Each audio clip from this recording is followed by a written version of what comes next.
If you are new to using proficiency scales, have no idea what they are or what they do, this video is for you.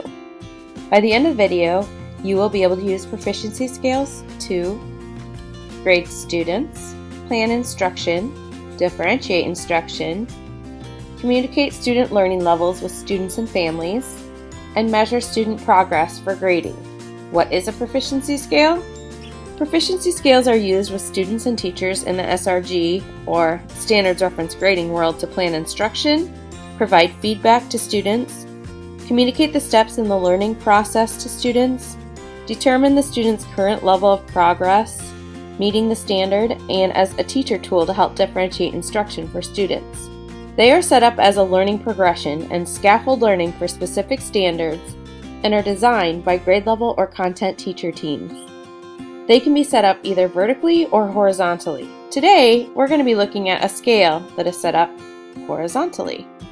Proficiency scales differ from traditional rubrics, as they're set up with positive language only, focus on specific standards, and are designed as a stair-step of skills, or a progression of learning, necessary to reach proficiency. The purpose of using proficiency scales with standards reference grading is to improve student achievement by focusing instruction and the alignment of curriculum with the essential outcomes identified through the curriculum process. Proficiency scales are designed to provide better communication to students, parents, teachers, and administrators on exactly what each student knows and is able to do according to the identified outcomes. They focus solely on academic performance. They do not include behaviors such as classroom behavior or homework completion that may affect student learning, although behaviors do affect learning and are important to consider. They are assessed separately from the academic performance. Proficiency scales focus on measuring students' proficiency on a specific set of outcomes, or learning targets. These outcomes are shared with students at the beginning of the learning process so they know exactly what is expected of them to learn the skill being taught and the steps it takes to get there. They should also be used with students throughout the learning process so students can track their progress. A student's progress towards proficiency is tracked by performance on learning tasks, assignments, and assessments that align to the outcomes at each level of the scale. This also encourages student ownership of the learning and allows the teacher to provide accurate feedback to the student. Proficiency scales indicate student achievement as it relates to a given standard and uses a 4-point system, where a score of 3 indicates proficiency in a standard and is the ultimate goal. The scores on the scale represent a learning continuum, so students can track their progress throughout their learning journey and teachers can plan instruction. Each of the levels builds on the previous level and explains the learning steps students have to demonstrate in order to earn that score. Students must demonstrate proficiency at each level as they move across the scale. For example, a student may not earn a 3 or proficiency until they have demonstrated mastery at the developing level and mastery at the emerging level. Alright, so let's look at what these mean. So NE, no evidence. The student has yet to begin the learning progression. This means that the student has yet to show understanding towards the skills of the topic. There is no evidence that the student has any knowledge of the skill being assessed. Emerging, or level 1. Students are demonstrating the foundational skills towards meeting the identified grade level standard. Students show progress toward the initial foundational skills of the topic. They are just beginning the process of learning. The developing level, or level 2. Students are starting to develop an understanding of the identified grade level standard. They show proficiency on the foundational skills of the topic.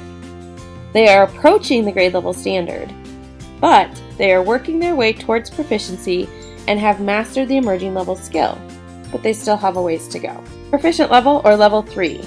Students are demonstrating a clear understanding and application of the identified grade level standard. Students show proficiency on all previous skills of the topic. This level is the focus for the entire scale and is the expected level of performance for all students. At the proficient level, students must meet the grade level standard. In order to reach proficiency, students must show mastery of skills at both the emerging and developing levels. The enriched level, or level 4. Students are demonstrating an in-depth understanding and application beyond the criterion. Students demonstrate understanding and performance beyond proficiency and have exceeded the identified grade level standard. Students go above and beyond what is expected of them in the proficient level. Students must show mastery of skills in each of the previous levels before attempting the enriched level. Let's take a look at what this looks like. So for today's purposes, we will be looking at a proficiency scale with a learning progression or steps showing what it takes to learn how to ride a bike. In first using the scale, teachers may give a pre-assessment to determine where to start instruction. With this scale, teachers may ask students to demonstrate riding a bike. They will start instruction where 80% of their students score. If 80% of the class can ride a tricycle or a bike with training wheels, the emerging level, but they can't balance on a bike, the developing level, level 2, the teacher will start instruction with teaching students how to balance the bike. The teacher will plan supports for the 20% of the class that cannot ride a tricycle or bike with training wheels. Students will use the score from their pre-assessment with the level where they scored as a way to see what skills they still need to learn in order to reach proficiency. This helps students track their learning and communicate their next steps. NE, no evidence. In looking at the bike example, students have shown no evidence that they can ride a bike. This just may mean that they have never attempted to ride a bike or have not had the opportunity to learn how to ride a bike yet. Let's look at the emerging level, or level 1. Students must first learn how to ride a tricycle or a bike with training wheels. This includes looking where they're going, steering, pedaling with balance, support, and braking. This is the first step in learning how to ride a bike. This level is a basic learning necessary and serves as a foundation for the higher levels of learning. Students must first master the skill at the emerging level before moving on to the developing level. The developing level, or level 2. Once students learn how to pedal a bike with training wheels, look where they're going, steer, and brake, they will learn how to balance a bike without pedals and training wheels. They are learning how to use their skills from the emerging level, but also adding on the balancing piece. When learning how to ride a bike, students learn how to pedal a bike with training wheels, look where they're going, steer, and brake with the emerging level, balance a bike without pedals or training wheels in the developing level, and now how to balance, steer, and pedal without the supports of training wheels in the proficient level. Each level builds on the other.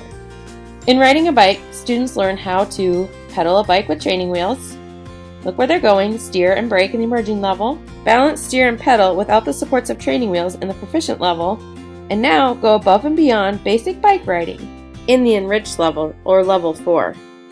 This includes advanced skills which include popping wheelies, riding without hands, bike tricks, jumping. It's not limited to any specific skill. It's just a skill that goes above and beyond just basic bike riding. That's it. Now you're ready to use proficiency scales with your students to help plan instruction, give feedback, communicate the learning progression, or steps it takes to reach proficiency, and measure student progress.